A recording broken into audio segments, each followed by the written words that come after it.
예, 강원도 원주에 있는 상지대학교. 사학비리로 참 오랫동안 몸살을 앓았던 학교죠. 지난 1994년 당시에 김문기 이사장이 학생들 부정입학, 또 공금 횡령 이런 혐의로 1년 6개월 실형 선고받고 학교에서 쫓겨났습니다.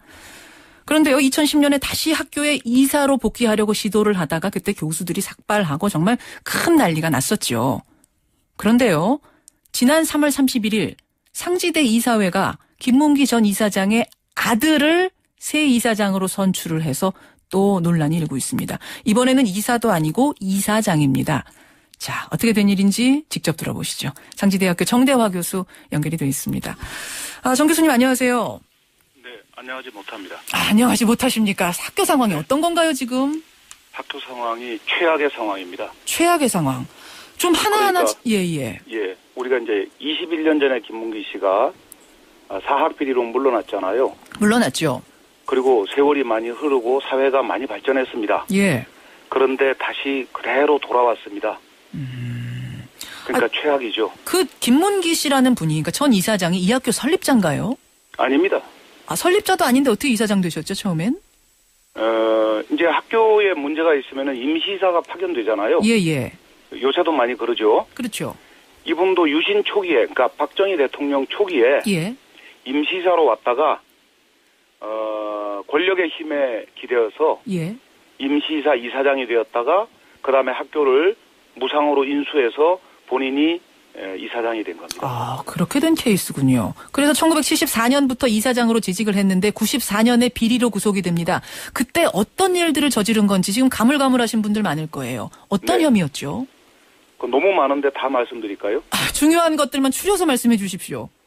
예를 들어서 예. 부정 편입학, 그러니까 부정 입시 비리가 아주 유명하고요. 그다음에 학생들이 내는 돈으로 이제 사립대학이 움직이니까 학생들이 내는 돈을 교비라고 합니다. 예. 이 교비 횡령 등등. 교비도 횡령하고. 또 교원 이중으로 임용하는 것. 또는 교수들에게 봉급 포기각서를 강요하는 것. 또는 이사회를 전혀 개최하지 않으면서 허위로 교육부에 보고하는 것. 예.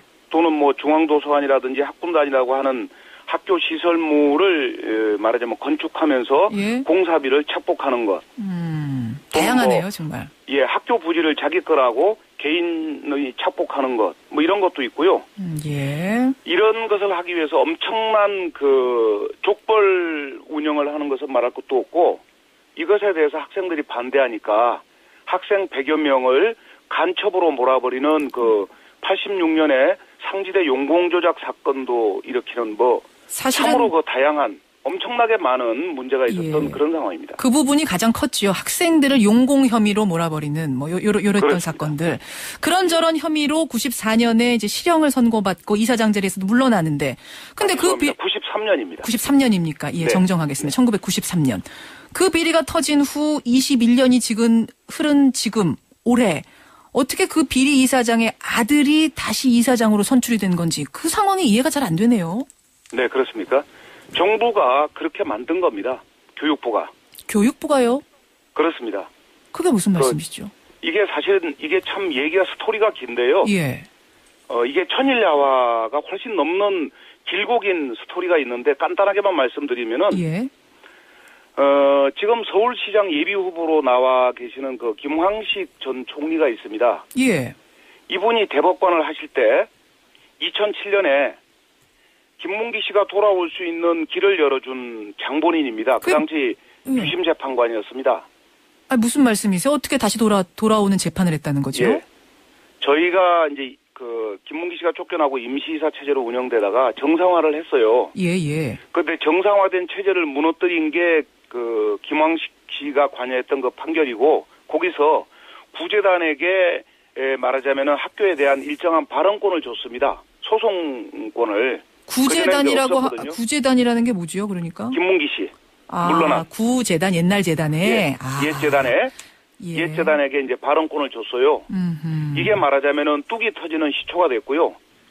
그 다음에 그것 때문에 사학분쟁조정위원회라고 하는 아마 이 청취자들은 좀 생소한 국가의 위원회가 있는데요. 이 위원회에서 더구나 대법원 판결을 악용을 해가지고 왜곡을 해가지고 대법원 판결은 옛 재단에게 학교를 다 돌려주라는 거다. 이렇게 왜곡을 했습니다. 아하. 그리고 여기에 교육부가 부안해동을 하고요. 예. 이런 과정을 거쳐서 굉장히 복잡합니다만은 결국은 정부의 뜻에 의해서 권력의 뜻에 의해서 김문기 씨의 둘째 아들 김길남 씨가 학교로 돌아온 것이고 이건 김길남 씨가 돌아온 것이 아니고 김문기 씨가 돌아온 것과 전혀 다를 바가 없는 상황입니다. 그 재판부터 그러니까 일이 꼬이기 시작했다는 말씀이신데 그렇습니다. 전 이사장인 김문기 씨가 나도 이 학교에 대해서 발언을 할 수 있는 권리를 달라는 소송을 제기했고 거기에서 이기면서부터 학교가 조금씩 다시 구제단 체제로 돌아가기 시작했다. 뭐 이사들 장악하고 이런 식으로 말이에요. 그렇습니다. 근데 그 소송에서 어떻게 발언권을 얻게 된 거죠? 분명히 비리 혐의로 쫓겨났는데. 그게 말하자면 과거에는 이미 쫓겨난 옛 재단은 아무런 소송권이나 발언권이 없는 것이 대법원 판례였는데 예. 그 판례를 김황식 씨가 주심 재판관으로 있으면서 뒤집어 버린 겁니다. 근거는 판례 뭔가요? 변경을 한 거죠. 근거가 뭔가요? 근거가 있어야 될 거 아닙니까? 비리로 쫓겨난 사람이 다시 돌아오는. 예. 사학은 개인의 사유재산이라는 그런 철학하에서 그랬습니다. 그런데 이분이 설립자도 아니시라면서요. 설립자도 아닙니다. 예. 그런데 그 판결은 설립자도 중요하지 않다는 겁니다. 쫓겨난 바로 이사가 예. 가장 권한이 많다 이렇게 판결을 했습니다. 그 판결부터 좀 문제가 법조계에서는 있다. 예. 상당히 문제가 많은 판결로 그 당시에 혹평을 받았습니다. 예, 알겠습니다. 그 판례부터 시작을 해서 20년 동안 조금씩 다시 구제단 체제가 되면서 이번에는 차남이 그 이사장의 차남이 이사장으로 선출이 됐다. 김문기 씨 측, 전 이사장 측 이사들이 차근차근 20년 동안 학교의 자리를 잡아가면서 지난 그 시간 동안에 학교 운영 모습은 어땠나요? 좀 괜찮았습니까 그때는? 저희 대학을 칭찬하는 것은 조금 팔불출 같습니다만은 예. 사실 상지대학교는 1993년 이전에는 이름 없는 지방대학이었습니다.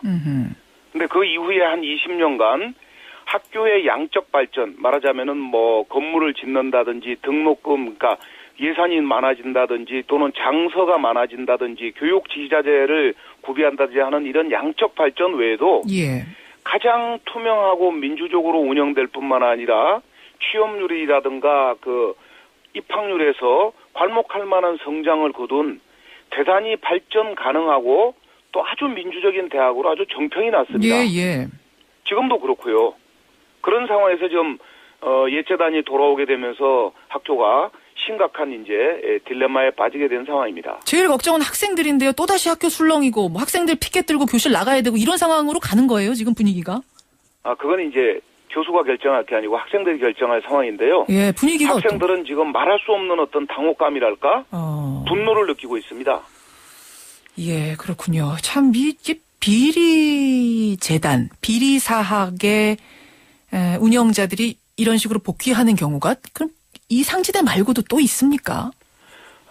그러니까 김황식 씨가 주심 재판관을 했던 대법원 판결의 영향을 받아서 예. 사분위가 전국의 모든 임시이사 파견 대학을 전부 단 하나의 예외도 없이 다 비리재단에게 돌려줬습니다. 사분위라 하면 사학분쟁조정위원회 교육부 그렇습니다. 산하인데 여기서 이제 문제 있는 학교들은 임시이사 파견, 관선이사 파견해서 관리를 해왔던 건데 그 판례 이후로 바뀌었군요. 그러니까. 그렇습니다. 예를 들자면은 영남대, 대구대 둘 다 대구에 있습니다. 예. 광주에 있는 조선대, 예. 경기도에 있는 경기대와 서일대, 그다음에 저희 상지대, 서울에 있는 덕성여대, 동덕여대, 광운대, 세종대 이런 대학들에서 예외 없이 다 비리재단이 복귀를 했고요. 예. 그다음에 저는 대학에서 잘 모릅니다만 수십 개의 초중등학교 역시 마찬가지 상황입니다. 알겠습니다. 예. 우리가 또 그동안은 참 무관심하게 잊고 지냈던 부분인데 상지대학교에서 이런 문제가 터지면서 또 사회적인 이슈로 이 문제가 논란이 되고 있네요. 오늘 한번 짚어봤습니다. 상지대학교 정대하 교수님 오늘 고맙습니다. 예, 감사합니다.